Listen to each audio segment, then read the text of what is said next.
road is about. This road continues all the way to Jericho. And on the continuation, the road, as a matter of fact, goes at the edge of this canyon. So the precipice is much steeper and deeper than the little things that you have seen right now. So this is where you can really understand that verse from Psalm 121, He will not let your foot slip. In the distance, we can see one of the many monasteries we have in the wilderness of Judea. Most of them were started in the 300s and the 400s AD. The beginning of this monastic life was established by a priest, a Byzantine priest by the name of Marsaba, who established many of these monasteries, and there is a very large one southeast of Bethlehem, where he spent the rest of his life. This particular one that you see here is over 1,000 years old, what you see right now. Some of the foundations, and if you go inside this monastery, there is a church in a cave which goes back to the Byzantine days, or in other words, is about some 1,400 years old. So this is the Wadi Kelt. This is the name of this ravine, of this canyon, K-E-L-T, Wadi Kelt. There is a spring much further up, and in a number of occasions, aqueducts were built to take the water all the way down to Jericho. So the last one was built way back in the 50s. You can see the vegetation here. This is where the water comes down, and then the aqueduct continues on this side of the canyon. When from here and up is on the other side. You might see some sheep and goats, by the way, there on the left, if your eyes are good. This priest do have some agriculture, and they live exactly like the people of Qumran, the ones who wrote the Dead Sea Scrolls 2,000 years ago. These people are completely disconnected from the rest of the world. There is no TV there, there are no newspapers, they can care less what's going on in the world. And they spend part of the time on their agriculture work or others, making icons and worshiping.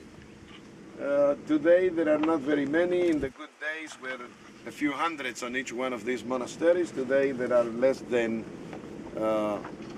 10 on most of them, 5, 6, 7.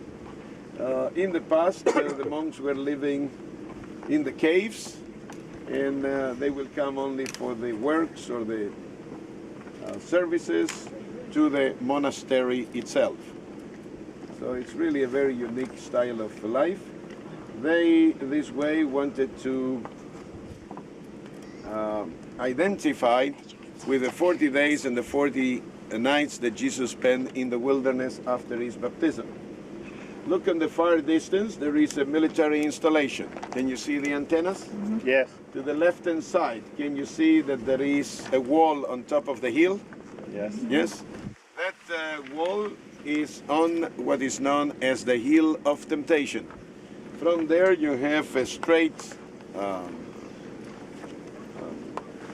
drop. You will see it from the other side when we will be there later.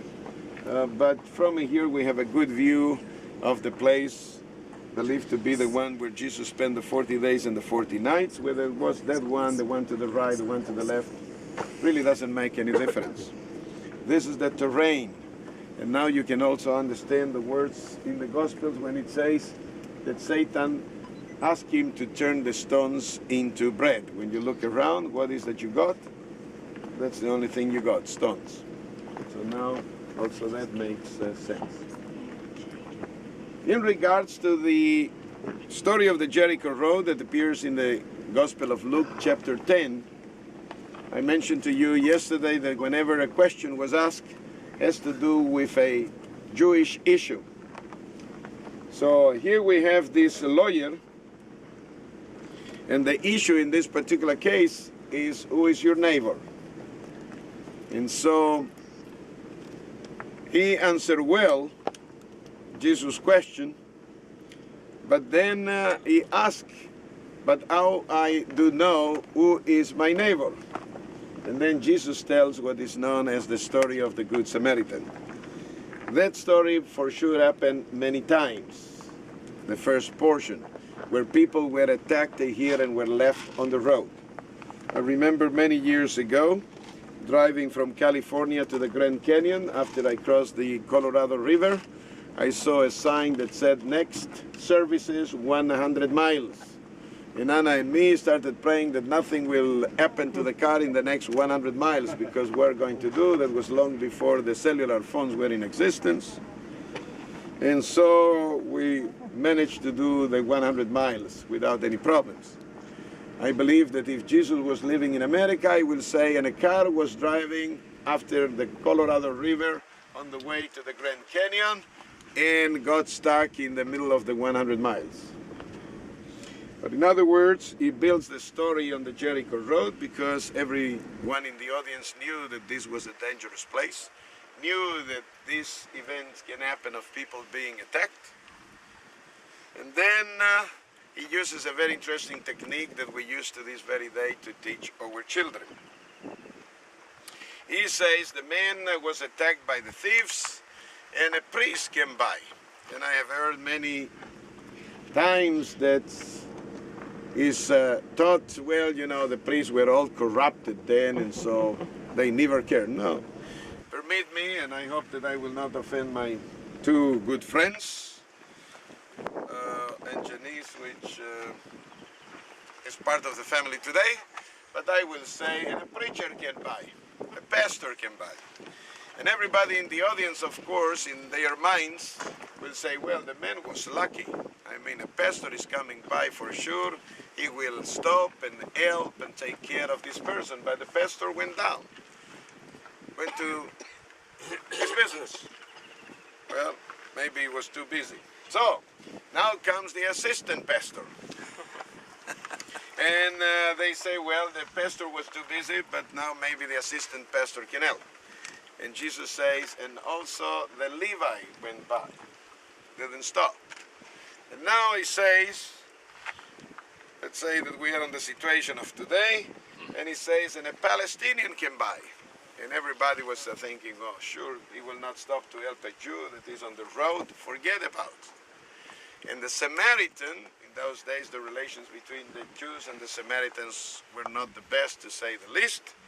The Samaritan is the one who stopped. The Samaritan is the one who took him to the inn along the road. The Samaritan was the one who said, hey, even if there is some extra money that you'll be spending on this man, don't worry, when I come back, I give it to you. Then he asked the question, who really is the neighbor? Whether you like it or not, you have to say the Samaritan.